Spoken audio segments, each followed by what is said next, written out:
Sir ఎలా ఉంది polling ఎలా జరిగింది ఈసారి? ఎక్కువ శాతం పోలింగ్ కూడా జరిగింది గత గత ఎన్నికల కన్నా ఈ ఎన్నికల్లో. ఎలా ఉండబోతుంది ఈసారి? గత ఎన్నికలు మామూలుగా సాధారణ స్థితిలో జరిగాయి. వాటికి అంత ఇంపార్టెంట్ మనం ఇవ్వాల్సిన పని లేదు. ఇది 19లో. కానీ ఈ 24లో ఇదిగో నేను వేసే 7:15కి వెళ్తే 7:30 దాకా కుస్తీలు పెట్టేసే పావు గంటలో పొద్దుటే వెళ్ళిపోయే తెల్లారి ఉండలేక ముసలోళ్ళం కదా, ఏముంటాం.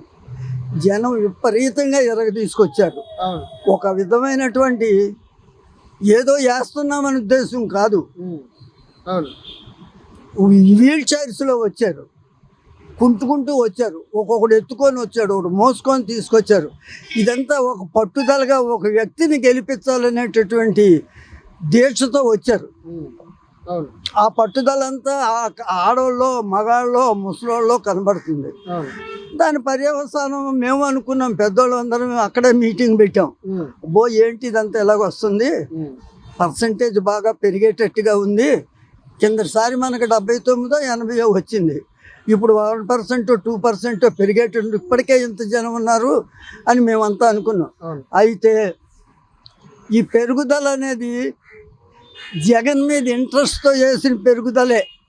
మరి చాలా మంది టీడీపీ అనుకూలంగా మార్చుకునే అవకాశాలు కూడా కనబడుతున్నాయి. ఏమండి, టీడీపీకి ఓటు వేయాలంటే అంత పట్టుదలగా దేనికి వస్తారు నాకు చెప్పండి. అసలు ఒక్క విషయం చెప్పండి, ఈ విషయంలో టీడీపీకి పట్టుదలగా వస్తున్నారు అని. మరి జగన్ గారికి ఎందుకు పట్టుదలగా వచ్చారు? అసలు జగన్ గురించి మేము ఏం చెప్తామండి, అది ప్రజల్లో ఉంది, స్టూడెంట్స్లో ఉంది, ముసలోళ్ళలో ఉంది, తల్లిదండ్రుల్లో ఉంది, రైతుల్లో ఉంది. అలా అది నిరుపేద కుటుంబం, తినటానికి తిండి లేని నిరుపేద కుటుంబం కూడా ఈరోజు ఓటు వేయడానికి వచ్చింది. చంద్రబాబుకి వేయడానికి వచ్చిందా? కాదు, అది తప్పు. వాళ్ళు చెప్పుకుంటారు, చెప్పనండి. ఎలక్షన్ విరోధిగానే మాట్లాడతాడు, మంచివాడిగానే మాట్లాడతాడు. 2% ఓటు పెరిగింది అంటే సామాన్యం కాదు. ఎందుకు పెరిగింది? ప్రభుత్వం యొక్క ఫలితాన్ని కొంతమంది దర్జాగా అనుభవించారు. అయ్యో మనల ప్రభుత్వం ఈ విధంగా చూసింది, ఈ విధంగా ఆదుకుంది, ఇలా ఆదుకుంటుంది, మన వాడు మళ్ళీ రేపు పొద్దున్న ఏదైనా అయితే మనం ఎన్ని ఇబ్బందులు పడాలో అని భయంతో వచ్చారు వాళ్ళంతా. మన మనిషిని మనం ఆదుకోవాలి. ఆయన మనల్ని ఇంతవరకు రక్షణ చేశాడు, మన బిడ్డల్లో పెంచాడు, మనల్ని కష్టసుఖాలు చూశాడు, మన బిడ్డలకు వ్యాపారం చేసుకోవడానికి డబ్బులు ఇచ్చాడు, మిషన్లు కుట్టుకోవడానికి డబ్బులు ఇచ్చాడు, అన్ని విధాలా ఆదుకున్నాడు. మరి ఆయన మనం నిలబెట్టుకోకపోతే రేపు ఎవడో ఇంకొకడు కొత్తోడు ఎవడైనా వచ్చి, లేదు పాతోడే చంద్రబాబే వస్తే ఇవన్నీ ఉండవు కదా. దీనికి ఉదాహరణ ఏంటంటే, ప్రజల్లో ఒక భయం పట్టుకుందండి. చంద్రబాబు రాగానే నిమ్మగడ్డ రమేష్ గారితో ఫ్రంట్ పెట్టించి కోర్టుకు వెళ్ళి ఆడు చెయ్యడండి దరిద్రుడు.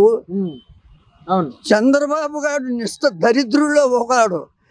వాడు తినే అన్నంలో విషం వేస్తాడు, ఆ విషం ఆడే తెచ్చి నా చేతికి ఇస్తాడు, అందులో బడిమని ఆడు పడేడు. పాపిచ్చిరా ఇవన్నీ ఆడనాడు తిరుపతిలో అది నక్సలైట్లు బాంబుల్లో చచ్చిపోతే మన దేశం ఈ మన రాష్ట్రం ప్రశాంతంగా ప్రపంచంలో మొట్టమొదటి ఉండేది. దేశంలో కాదు, ప్రపంచంలో బెస్ట్గా ఉండేది. అయితే ఇప్పుడు దేశంలో ఫస్ట్ అయింది మన రాష్ట్రం. అది వాడు సహించలేడు.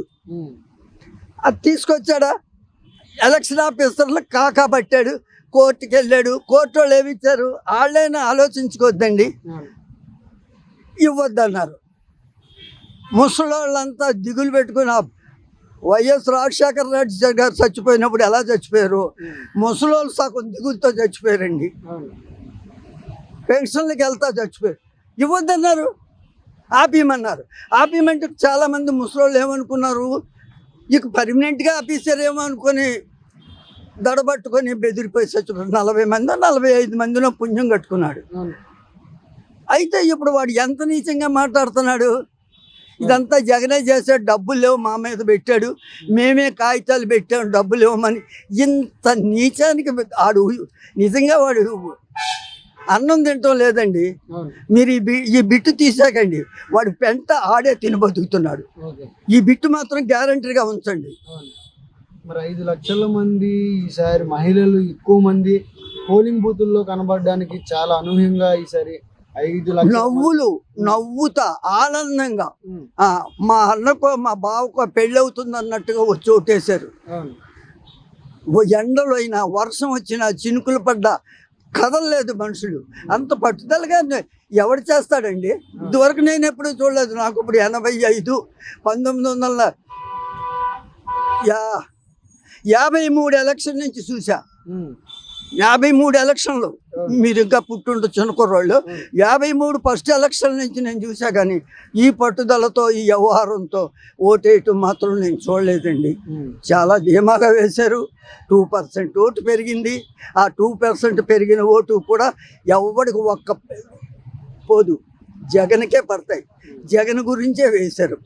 మరి లండన్కి వెళ్ళిపోతున్నారు జగన్ గారు ఈ భయంతో. అది ఊరికే వెదవ TV5 కొడుకులకి ఏం పని ఉందండి? ఆడు ఎప్పుడో జగన్ ప్రమాణం చేసిన వారం రోజుల్లోనే చెప్పాడు. ఏమని? జగన్ని జైల్లో రాష్ట్రపతి పాలన పెట్టమని. TV5 మహా న్యూస్ ఆడు వంశీ గాడు, ఆడి సిస్టర్ ఎవరితో లక్ష్మి, తర్వాత అజిత, TV5 మూర్తిగాడు, శివగాడు, సాంబడు, ఇంకా కొంతమంది ఉన్నారు దిక్కుమాలి శత్రువులు. వాళ్ళు ఎందుకు చంద్రబాబు గారి సంఖ్య నాకుతున్నారో ఎవరికి అర్థం కాదు. అడ్డుగోలుగా వాళ్ళ ముఖం మీద తిట్టు దులుపుకెళ్ళిపోతారు. చంద్రబాబు అంటారు ఎందుకు? కాబట్టి మనం బతుకుతున్నామంటే కష్టపడాలా, రూపాయి తెచ్చుకోవాలా, న్యాయసమ్మతంగా బతకాలి. ఈ బతుకులు ఎందుకంటే వాళ్ళు ఎవరిని ఉద్ధరించడానికి బతుకుతున్నా 6-7 ఛానల్స్లో ఉన్న వ్యక్తులు పరమ నీచాతి నీచమైన వాళ్ళు. వాటి గురించి రేపు సెన్సార్ పెట్టాలండి. మా చిన్నప్పుడు వార్తలు వచ్చాయి, ఆల్ ఇండియా రేడియో వార్తలు. అవి గవర్నమెంట్ అప్రూవల్ చేసి నీకు ఇస్తేనే చదివేవాడు. 7 గంటలకి మేము చిన్నప్పుడు ఇలా పార్కుల్లో పోయి కూర్చి వార్తలు చదువుతుంది సుబ్రహ్మణ్యం. అలాగే పెట్టేసి వీళ్ళందరూ నోరు ముగించకపోతే ప్రజలకు బుర్ర తినేస్తున్నారు. వాళ్ళు చేసేది ఏమీ లేదు, అనుమానాస్పదం. ఇప్పుడు చూడండి దీన్ని ఎంత చేస్తున్నారో. అతను ఎప్పుడు నుంచో పెట్టుకున్నాడు వెళ్ళాడు. ఆయన వెళ్ళిపోవడానికి ఆయనకి ఎన్నిసార్లు వెళ్ళొచ్చాడు? అక్కడ ఉండిపోతాడా? లండన్లో పుట్టాడా, లండన్లో పెరిగాడా? లండన్కి ఆయనకి ఏం పని? నిన్నటిదాకా ఒక్క నిమిషం రెస్ట్ లేకుండా రాత్రి పగలు తిరిగాం, కాస్త విశ్రాంతిగా తిరిగి వద్దామని ఆయన ఒక టూర్ పెట్టుకున్నాడు. ఆ టూర్కి సంపాదించిన డబ్బంతా పట్టుకుపోయి లండన్లో బారబోసేస్తున్నాడండి. ఇండియా డబ్బు పట్టుకుపోయి లండన్లో బారబోస్తే ఆయనకి ఏం లాభం? అది అట్లా అంటే అడ్డుగోలు మాటలు, అడ్డుగోలు క్వశ్చన్లు. నిజంగా వాళ్ళంతా ఎందుకు బతుకుతున్నారో, ఎందుకు బట్టలు కట్టుకుంటున్నారో ఆ విధవలు తెలియదండి. ఆ ఛానల్స్కి నేను ఇప్పుడు చెప్పా చూడండి, 10 ఛానల్స్. ఆ 10 మంది పరమ దుర్మార్గులు, దేశద్రోహులు, మన రాష్ట్రానికి ద్రోహులు. వాళ్ళు అడ్డుగోలు ప్రశ్నలు. జగన్ ఎందుకు పట్టుకుపోయి లండన్లో పారేస్తాడా డబ్బులు? ఆయనకే కావాల్సింది కదా. ఇక్కడుంటే డబ్బులు లేకుండా చేశాడంట, అక్కడుంటే వెళ్ళిపోయి పట్టుకుపోతున్నాడు. ఎందుకు ఈ విమర్శలు? ఈ విమర్శల వల్ల కేంద్ర ప్రభుత్వానికి కలిసి అయిపోయింది. కేంద్ర ప్రభుత్వం మనకి మోడీ గారు ఏమన్నాడు? తిరుపతి వచ్చి ప్రత్యేక హోదా ఇచ్చేస్తానన్నాడు. మరి వీళ్ళంతా జగన్ మీద ఏడవకపోతే, ఒరే మోడీ నువ్వు మా దేశం, మొన్న వచ్చాడు ఓటికి, అమిత్ షా కూడా వచ్చాడు. అలా జుట్టు పట్టుకొని ఏమయ్యా మాకు ఇవ్వాలా, మాకు ఇవ్వాల్సిన 13, 14 సబ్జెక్టులు మీ దగ్గర పెండింగ్లో ఉన్నాయి. విశాఖది ఒకటి, బళ్ళారి కడప స్టీల్ ఒకటి, మన ప్రత్యేక హోదా ఒకటి, ఇలాంటి సబ్జెక్టులన్నీ 14, 15 ఉన్నాయి. నా దగ్గర లిస్ట్ ఉంది, కానీ ఇంటి దగ్గర ఉంది. అవి వాళ్ళకి తెలుసు. కాబట్టి ఆ లిస్టుల గురించి వాళ్ళని నిలబెట్టడగలేవండి. ఎంతసేపు జగన్ జగన్ జగను. దీనివల్ల ఏమైపోయింది? వాళ్ళకి అది ఎంపుతున్నారు. వీళ్ళు నోరు మూసి ఊరుకున్నా వాడు ఇచ్చేవాడు. వీళ్ళు ఎప్పుడు జగన్ మీద నిందలేస్తున్నారో, అమ్మో మనకేం పర్వాలేదు, మనల్ని ఎవడు ఏమంటాంలే, మనల్ని ఎవడు ఆంధ్ర రాష్ట్రంలో ఎవడు మనల్ని ఏం అడగటంలే, ఒక్క జగనే ఇవ్వకపోతే మన సంఖ్య ఆగుతాడా అని ఎగ్గొట్టేస్తున్నారు. మనకు రావాల్సిన రాయితీలన్నీ ఈ విధవులంతే కారణం, జగన్ కాదు. జగన్కి ఏం సంబంధం అంటే? జగన్ జేబులో ఉన్నాయా ఈ పెండింగ్ ఇవన్నీ ఇవ్వడానికి, చేసి ఇవ్వడానికి ఎదవలకి? అయితే ఇప్పుడు మొన్న జరిగిన అమిత్ షా గారి మీటింగ్ కానీ లేదంటే మోడీ గారి మీటింగ్ కానీ ప్రజలు ఏమైనా మారే అవకాశం ఏమైనా ఉందా? వాళ్ళని ఎవడే లెక్క చేస్తాడండి. ఆ, వాళ్ళని కుక్కల్లా చూశారు. ఎవడన్నా ఒక దండేసాడా, కండువా వేసాడా, ఫ్లవర్ ఇచ్చారా, రాండేని ఆహ్వానం పలికారా? అవును. కుక్కలు పవన్ గారి పిచ్చోళ్ళు, సినిమా పిచ్చోళ్ళు తిరుగుతారు చూడు, అలా రాజకీయ పిచ్చోళ్ళు అండి వాళ్ళు. ఉమ్, వాళ్ళు ఎంత దుర్మార్గులు. ఎల్కే అద్వానికి రావాలా ఉమ్, బీజేపీ ప్రజలు అనుకుంటున్నాడు మోడీ గారు. ఉమ్, ఎల్కే అద్వానీ ఎంత ప్రచారం చేసుకున్నాడు బీజేపీకి.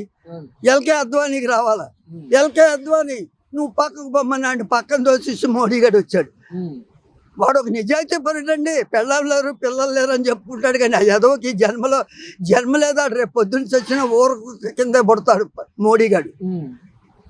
అయితే ఏం చెప్పాలనుకుంటున్నారు, మీరేం చెప్పాలనుకుంటున్నారు? నేనా మన దేశం ఇలాంటి ఎదవల చేతిలో పడిపోయింది. ఉమ్, అసలు దొంగలను వదిలేసి ఈయన పట్టుకుంటున్నారు. అవును. అయితే జగన్కి ఒకళ్ళకి ఉపకారం చేసే పనే ఉమ్, ఆలోచనే తప్ప ఉమ్, కుట్రలు కుతంత్రాల్లో ఒక శత్రువుని నిర్మూలిద్దామనే ఆలోచన ఎందుకు లేదండి జగన్కి. అవును.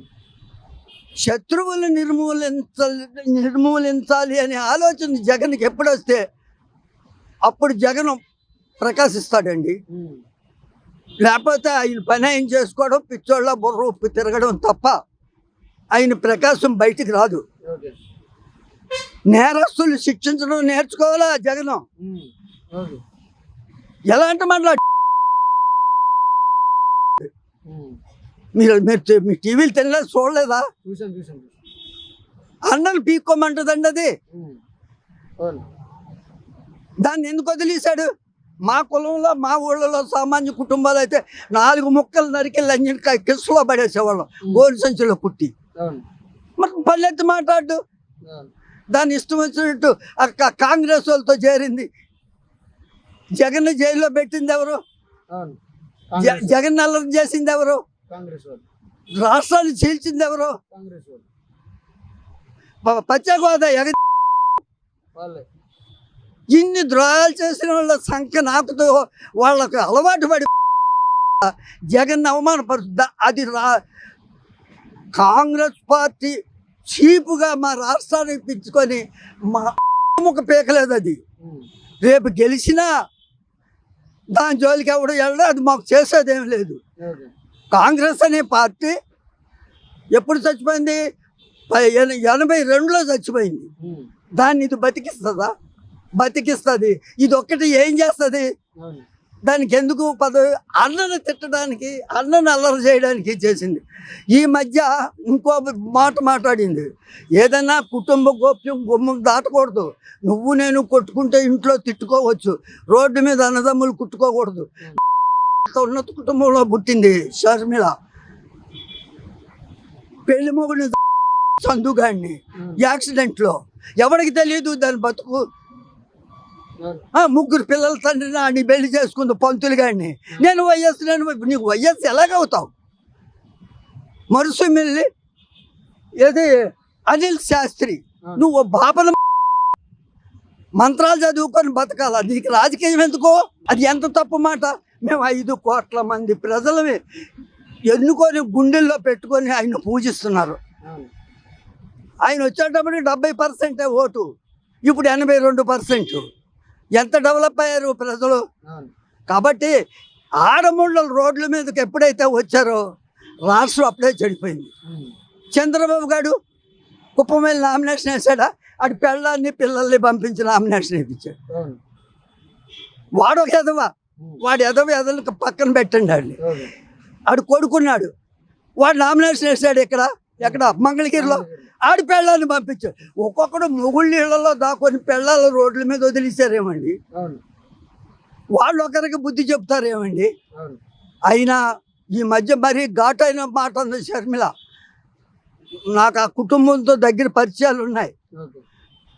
నేను రేపు అంకాలం గూడూరు వెళ్ళి వాళ్ళని కలుసుకొని వాళ్ళ ఫ్రెండ్స్కో ఇవన్నీ చెప్తా అంటే వాళ్ళందరికీ అక్కడ తెలుసు అనుకో. ఏమంది? జగన్ భార్య అవును. అవినాష్తో సంబంధం. అవును. అది ఎంత డేంజర్ అండి, కుటుంబాలు పాడైపో. ఈ మాట భరించలేక ఆమె చచ్చిపోతే జగన్ ఏమవుతాడు, జగన్ పిల్లలు ఏమవుతారు? అంత నింద వేయవలసిన అవసరం నీకేమొచ్చింది? నీ బాబు సొమ్ము ఏం పోయింది? నీ ఆశ ఎవడే తూపోయాడు? ఆమెకు రంకు కడతావా? నువ్వు చక్కగా నలుగురిని పెళ్లి చేసుకున్నావు, ఇప్పుడు ఎవడో సినిమా యాక్టర్తో సంబంధం పెట్టుకున్నావు. నిన్నెవడో అంటం లేదు. నువ్వు మటుకు నువ్వు బతుకు. ఒకరి బతుకెందుకు తీసేస్తున్నావు? కాబట్టి వైఎస్ కుటుంబం అంతా కూడా ప్రతి వాళ్ళు ఆ కుటుంబం నుంచి ఆ సునీత చంపిందండి ఆయన్ని, మాకందరికి తెలుసు. నర్రెడ్డి రాజశేఖర రెడ్డిని దీన్ని చంపారు సార్. ఎందుకు? వాళ్ళ బాబు ఇది మహమ్మదీ అమ్మాయిని పెళ్లి చేసుకున్నాడు, ఆస్తి అంతా ఆడికి ఇచ్చేస్తున్నాడని, ఆడికి ఒక కుర్రోడు ఉన్నాడని. ఆ నర్రెడ్డి బాబు ఆడి పేరేదో ఉన్నాయి యదవలో, ఆడు ఆ తండ్రి కొడుకులు సునీత కలిసి చంద్రబాబుతో లాలు చేసి చంపేశారు. వాళ్ళకి లాయర్ని ₹1 కోటి లాయర్ని ఇచ్చి చంద్రబాబు వాళ్ళకి ఆదుకున్నాడు. మీ బాబు సాగు జగన్ బాధ్యత వహిస్తాడు? మీ బాబు సత్యేత గొడ్డలు పెట్టి నరికేటప్పటికి ఎక్కడున్నాడు? చంద్రబాబు గారు ఉన్నాడు. 3 నెలలు పాలించాడు. మరి ఆడిని ఎందుకు అడగలా? జగన్ నోరు లేనివాడు పిచ్చోడని ఆడి మీద పడుతున్నారా? వాళ్ళు జగన్ మీద పడాల్సిన అవసరం ఏమొచ్చింది? జగన్ ఎవడండి? జగన్ ఎప్పుడు వచ్చాడండి? మీ బాబుని నరికిన తర్వాత 3 నెలలు తర్వాత మేము ఎన్నుకుంటే ముఖ్యమంత్రి అయ్యాడు. ఆయనకేం సంబంధం మీ బాబుకి సాగుకి? కాబట్టి ఆయనకి ఇంటి శత్రువులు, బయట శత్రువులు. నిజంగా ఆయన ఓర్పేంటో ఆ భగవంతుడికే తెలుసు. శంకరుడికి మహా ఓర్పు అంటారు. మరి ఆ శంకరుడి శరీరం ఏమో ఎన్ని ఒత్తిళ్ళు ఎదుర్కొంటున్నాడండి వాళ్ళ ఇంట్లో. కాబట్టి జగన్ విషయంలో రేపు మాకు వచ్చేది జగనే వస్తాడు. ఎందుకంటే మేము అప్పుడే అనుకున్నాం, పోలింగ్ అవ్వకముందే మా ముసలోళ్ళు అనుకున్నాం. పర్సెంటేజ్ పెరిగి మనకప్పుడు 79 వచ్చాయి. 79 వస్తే 150 ఏది 100 ఓట్లో 110 ఓట్లో నెంబర్లతో ఎమ్మెల్యేలతో గెలుస్తాడు అనుకున్నాం. కానీ ఇప్పుడు అలా కాదు, ఫుల్ మెజార్టీతో గెలుస్తాడు. ప్రజలంతా చాలా పట్టుదలగా దీక్షతో ఓట్లేశారు. కొంతమంది భక్తులైతే జగన్ భక్తులైతే హైదరాబాద్ నుంచి కూడా వచ్చేసారు. మా బూత్లో హైదరాబాద్ నుంచి వచ్చేసిన 4 ఉన్నారు. కాబట్టి ఇందులో మనం వాళ్ళు అనుకున్న దాని గురించి మనం విలువేయాల్సిన పని లేదు. ఓటింగ్ పెరిగిందంతా జగన్ కోసం, జగన్ గురించి, జగన్ పరిపాలన గురించి, ఆయన ప్రవర్తన గురించే మన రాష్ట్రంలో 2% ఓటు పెరిగింది. కాబట్టి ఆ పెరుగు నోటుతో మన జగనే వస్తాడు. జై జగన్, వైఎస్ఆర్సీపీ జై. కానీ షర్మిలకు మాత్రం కుటుంబంలో మాత్రం ఆమె ఇలాంటి అసభ్యకరమైనటువంటి సమాజం వ్యతిరేకమైనటువంటి మాటలు మాట్లాడుతుంది. దాన్ని జగన్ గారిని, విజయమ్మ గారిని కంట్రోల్ చేయాలి. విజయమ్మ గారు ఉన్నారు, వాళ్ళ మేనత్త ఇక్కడే దీని రాజకుమారి టాకీస్. మాకు పరిమితి కలుస్తాం. మొన్న 2 సార్లు వెళ్తే రాలేదన్నారు. ఆమె కలిశాక ఆమెకు చెప్తా. ఆ కుటుంబాన్ని ఎందుకు అది నాశనం చేయాలని చూస్తుంది. కాబట్టి దీని విషయంలో మాత్రం వాళ్ళు పులివెందులో చూసుకుంటారు. అది మనకు వేరే విషయం అనుకోండి. ఇప్పుడు నేను కోపం దాచుకోలేక నేను చెప్పాను. కాబట్టి మనకి రాజకీయంగా జగన్తో సమానమైన వ్యక్తి మన రాష్ట్ర దేశంలో లేడండి. కాబట్టి జగన్కి మనకి రేపు వచ్చే ఎక్స్ట్రా ఓట్లన్నీ 80% ఓట్లన్నీ మెజార్టీతోటైనా 110, 120 గెలుస్తారు. మెజార్టీ కాకపోతే 175 గెలిచినా గెలవచ్చు. అది మా పెద్దోళ్ళ అభిప్రాయం. నాదే కాదు, మొత్తం ఓటింగ్కి వచ్చిన ప్రజలంతా అదే అభిప్రాయం. వాళ్ళందరూ అదే, వీళ్ళ గురించి చెప్పుకున్నోళ్ళు లేడు. అది విషయం.